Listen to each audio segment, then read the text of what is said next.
오늘 함께 나눌 말씀의 제목은 죽음 앞에서 분노의 눈물을 흘리시는 예수님입니다. 여러분, 인간이 살면서 느낄 수 있는 가장 큰 두려움과 고통은 아마도 죽음에 대한 두려움이고 고통일 것입니다. 그런데요, 대부분의 사람들은 나의 죽음이 가까이 있지 않다라고 느끼며 살아가고 있기 때문에 내 죽음 혹은 가족과 가까운 지인들의 죽음을 그렇게 깊이 생각해 보지 않습니다. 근데 저는 목사잖아요. 목사이다 보니까 늘 죽음을 가까이서 봅니다. 장례를 집례해요. 돌아가시기 전에 임종 예배를 드리고 또 입관, 하관, 화장, 안치 등의 이러한 장례 절차를 거치다 보면 이제 사람이 가는 마지막 그 길 앞에 서 있다 보면요, 죽음이 그리 멀지 않구나라는 것을 늘 생각하게 됩니다. 제 지인 중에 앰뷸런스 기사를 하는 친구가 있어요. 그 친구랑 하루는 이렇게 이야기를 하다 보니까 자신은 늘 아픈 사람들을 이렇게 옮겨준다고 해요. 또 종종 집에서 돌아가셨던 또 병원에서 돌아가셨던 그 고인의 그 시신을 운구할 때도 종종 있다라고 합니다. 그래서 코에다 콧줄을 끼고 숨을 헐떡이면서 또 병원을 왔다 갔다 하시는 분들을 볼 때마다, 또 젊은 나이에 이제 숨을 거둬서 왜 저 사람이 저렇게 갔는가 그 사연들을 들을 때마다 인생이 참 허무하다라고 느낀다라고 합니다. 이토록 죽음이 가까이 있는데 왜 사람들은 이렇게 아웅다웅하면서 이렇게 살아가는지 모르겠다라는 그런 이야기를 함께 나눴습니다. 여러분, 인간은 죽음 앞에 서면 한없이 연약한 존재가 바로 인간입니다. 오늘 본문은 바로 이 죽음 한가운데 있는 나사로에 관한 이야기예요. 복음서에 보면 예수님의 제자들 외에 예수님과 아주 가깝게 지냈던 한 가족이 있습니다. 바로 나사로, 마르다, 마리아의 남매이지요. 하루는 나사로가 병이 걸렸어요. 근데 마르다와 마리아는 예수님과 친했기 때문에 예수님이 오시기만 하면 우리 오라버니 이 나사로가 금방 병이 날 것이다 라는 믿음이 있었습니다. 그런데요, 지금 예수님께서 잠시 몸을 피하고 계세요. 요한복음 10장에 보면 예수님께서 나와 하나님은 하나다라는 말씀을 전하신 이후에 유대인들이 저 예수가 신성을 모독하는구나 라고 하면서 예수님을 돌로 쳐서 죽이려고 했어요. 그래서 예수님께서는 그 유대인들을 피하셔서 지금 세례 요한이 세례를 베푸셨던 곳에 잠시 숨어 계십니다. 그런데 이런 상황에서 마르다와 마리아 자매가 지금 나사로가 병이 들었으니까 예수님 좀 오셔서 우리 오라버니를 좀 살려달라고, 병을 고쳐달라고 소식을 전해요. 예수님께 부탁을 합니다. 그런데 예수님께서는요, 이미 이 소식을 들으셨음에도 불구하고 바로 나사로에게 가지 아니하시고 이틀이나 더 계시던 곳에 유하시지요. 그리고 이틀이 지나서야 예수님이 제자들에게 말씀하십니다. 유대로 다시 가자라고 말씀을 하세요.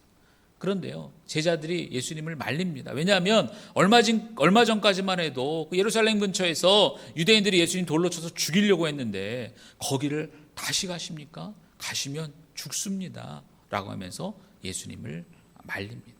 제자들은 예수님이 왜 이런 말씀을 하시는가, 왜 예수님이 왜 예루살렘으로 가시려고 하는가 이해할 수 없었습니다.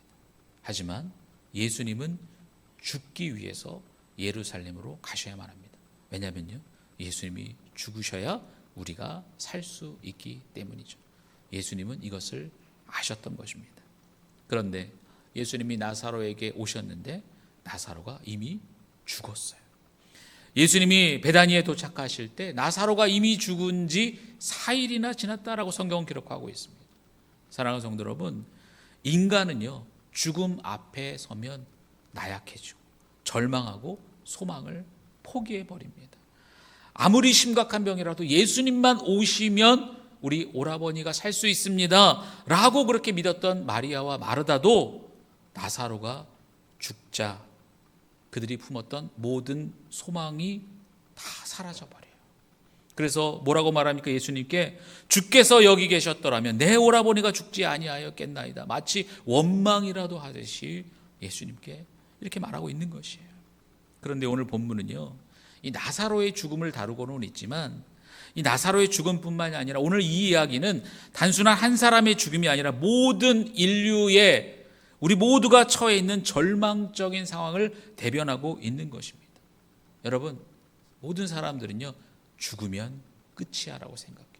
죽으면 소망이 없어. 죽으면 다시 살아날 수 없어. 이것이요, 세상이 가지고 있는 관점이에요. 어떻게 해서든지 숨이라도 좀 붙어 있으면, 산소호흡기라도 꽂고 있으면 좀 어떻게 해볼 수 있겠지라고 생각하지만 이미 죽으면, 숨이 멎으면 아무런 기대함도 없습니다. 왜냐하면 죽음에서 다시 돌아올 수 없기 때문이에요. 하지만 예수님은요, 완전히 죽은 나사로를 살리기 위해서 오셨어요.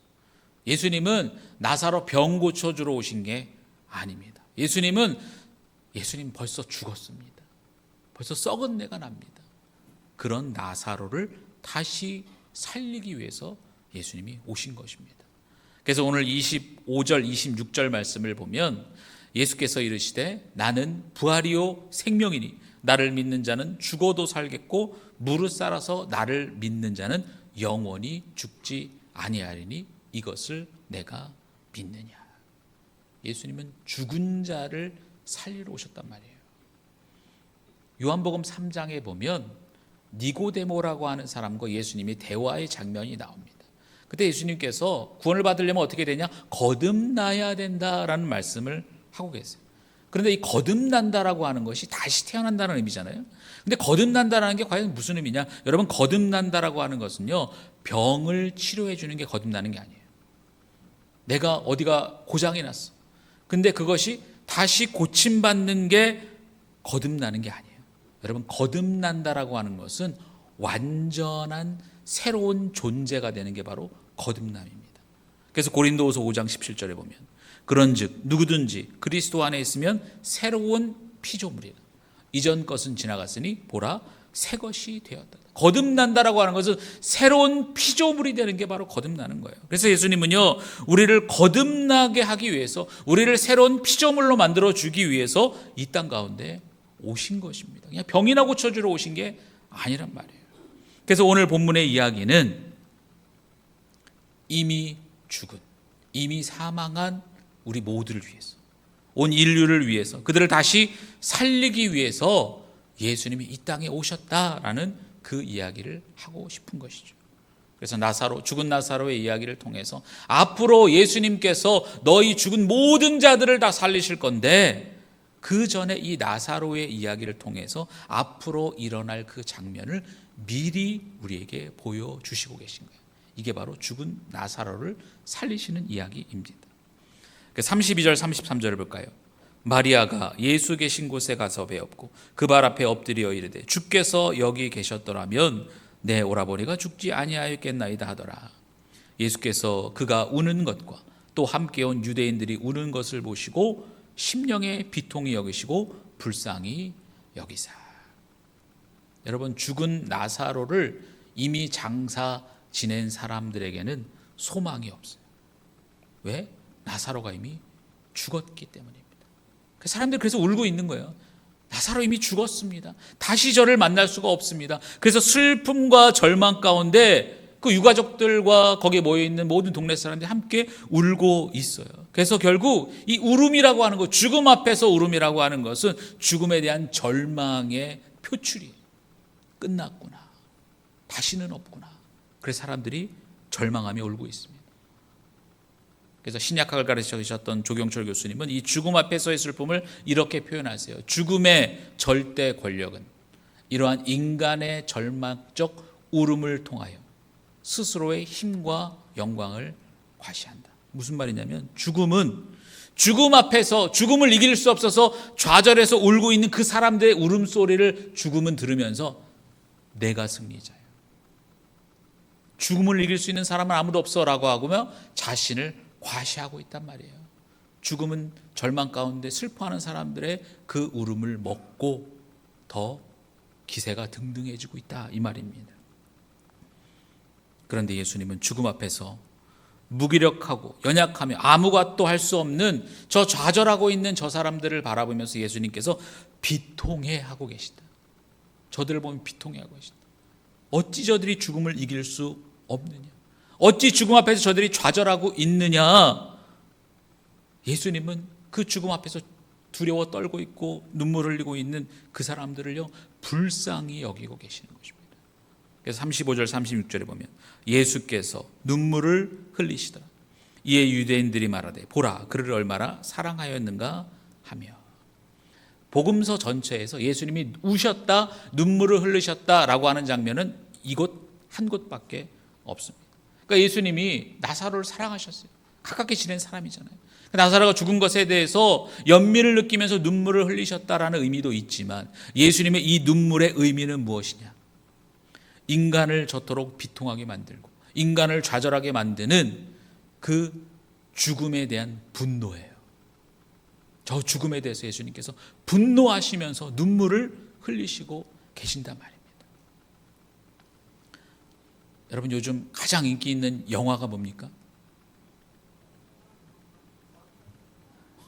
왕사남. 네. 왕과 사는 남자. 10,000,000명 이상이 지금 봤다고 하더라고요. 저도 아들들하고 가서 같이 보고 왔는데, 이 왕과 사는 남자는요, 이 단종의 유배와 죽음을 배경으로 한 영화입니다. 그러니까 단종은 아버지가 일찍 돌아가셨어요. 그래서 어린 나이에 왕위를 물려받죠. 그런데 그의 삼촌 세조가 그 왕위를 빼앗고 어린 조카 단종을 영월 천령포라고 하는 아주 시골로 유배를 보냅니다. 그러니까 유배 온 이 단종은 어린 아이예요. 그러니까 모든 소망을 잃어버린 그러한 한 명의 소녀로서 그 유배지에서 살아가고 있어요. 그런데 그 마을에 광천골이라고 하는 마을의 사람들이 이 단종을 참 많이 위해 줍니다. 밥도 잘 해다 주고 밥은 먹고 있나 늘 걱정해요. 그리고 뭐 영화적인 설정이겠지만 결국 단종이 그곳 마을의 아이들에게 막 그 한문도 가르쳐 주고 그러면서 아주 친하게 지내면서 단종이 다시 일어서고 다시 힘을 얻게 됩니다. 그런데 어느 날 한명회가 단종을 찾아오죠. 그리고 단종과 어울렸던 그 광천골의 촌장의 아들을 잡아다가 매를 칩니다. 100대를 치면서 거의 뭐 100대 맞으면 죽는다고 해요. 단종이 막 쫓아오죠. 당장 멈춰라. 뭐 하는 짓이냐. 근데 아무도 단종의 말을 듣지 않습니다. 그러면서 한명회가 말합니다. 저 단종과 어울리는 자는 누구든지 내가 다 죽이리라. 저 사람하고 영모를 꾀하는 자는 내가 다 죽여버리겠다. 그런데 단종은 그 앞에서 아무것도 할 수가 없습니다. 왜냐하면 자신은 왕도 아니에요. 유배온 사람이에요. 그러니까 한명회 앞에서 자기는 아무것도 아닌 것입니다. 그 단종은 그냥 눈물만 흘릴 뿐입니다. 힘없는 자신 때문에 죽어갔던 그 수많은 신하들, 그리고 힘없는 자기 때문에 매를 맞고 있는 저 광천골 사람들 앞에서 단종은 아무것도 할 수 없어서 무기력하게 눈물만 흘릴 뿐이죠. 여러분, 거대한 권력을 이길 수 없는 힘없는 자신과 현실 앞에서 분노하며 울었던 단종처럼 예수님 오늘 울고 계세요. 왜 울고 계시냐? 죽음 앞에서 아무것도 할 수 없고 좌절하고 있는 저 사람들을 보면서 예수님 화가 나시는 거예요. 분노하십니다. 너희가 왜 아무것도 할 수 없냐? 그렇게 분노하며 예수님 눈물을 흘리고 계십니다. 그리고 나서 예수님이 나사로에 대해서 물으십니다. 34절을 보면 이르시되 그를 어디 두었느냐? 이르되 주여 와서 보옵소서. 예수님께서 죽은 나사로가 어디 있느냐라고 물으시니까 사람들이 예수님 와서 보소서, 와서 보세요 라고 말하고 있어요. 그런데 이 장면을 읽고 있으면요, 한 가지 떠오르는 장면이 있어요. 매칭되는 장면이 있어요. 요한복음 1장에 보면 세례 요한의 제자들이 예수님을 찾아와서 질문하는 장면이 있거든요. 그 요한복음 1장 37절부터 39절을 보면 두 제자가 그의 말을 듣고 예수를 따르거늘 예수께서 돌이켜 그 따르는 것을 보시고 물어 이르시되 무엇을 구하느냐? 이르되 랍비여 어디 계시오니까? 어디 계십니까? 라고 묻죠. 그러자 예수께서 이르시되 와서 보라. 와서 보라. 그러므로 그들이 가서 계신 데를 보고 그날 함께 거하니 때가 10시쯤 되었더라. 세례 요한의 제자들이 예수님께 와서 예수님 어디 계십니까? 라고 물었어요. 그랬더니 예수님이 뭐라고 말씀하셨어요? 와서 봐라. 나에게 와서 봐라. 그 제자들이 예수님께 가서 함께 예수님과 지나고 함께 먹고 함께 말씀을 듣죠. 그리고 이들은 예수님의 제자가 됩니다. 와서 보라. 무슨 말이에요? 예수님과 함께 하면 생명을 얻을 수 있다. 예수님이 있는 곳에 우리도 함께 있으면 그곳이 생명이 있는 자리다. 이것이 요한복음 전체가 이야기하려고 하는 큰 주제입니다. 그래서 사람들이 예수님께 뭐라고 했다고요? 와서 보십시오.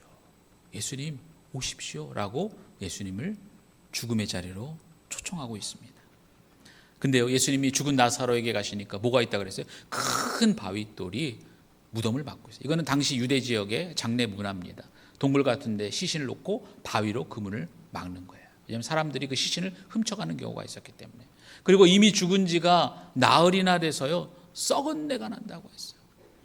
예전에 그런 얘기 많이 하시더라고요. 집에서 장례 치르면 정말 냄새가 난대요. 썩은 내가 나는 거예요. 시체가 썩어서. 그 뭐예요? 이미 다 죽어서 끝난 거예요. 다시 살아날 가망이 없습니다. 그러니까 생명이신 예수님께서 나사로 앞에 오셨는데 큰 바위와 썩은 내가 예수님을 막아서고 있죠. 그래서 예수님이 뭐라고 말씀하십니까? 그 돌을 옮겨라. 그리고 그 썩은 내가 진동하는 무덤을 향하여서 예수님께서 생명의 말씀을 던지시니까 그 생명의 말씀이 울려 퍼지니까 죽은 나사로가 살아납니다. 43절 44절. 이 말씀을 하시고 큰 소리로 나사로야 나오라 부르시니 죽은 자가 수족을 배로 동인 채로 나오는데 그 얼굴은 수건에 쌓였더라. 예수께서 이르시되 풀어놓아 다니게 하라 하시니라. 예수님 말씀하셨다 그랬어요. 나사로가 어디 있느냐? 그 사람들이 뭐라고 했다고요? 주여 와서 보옵소서. 이 말이 뭐예요? 주님 죽음의 자리로 오시옵소서. 아픔과 절망의 자리로 주님 오시옵소서라고 사람들이 예수님을 죽음의 자리로 초청하고 있는 것입니다.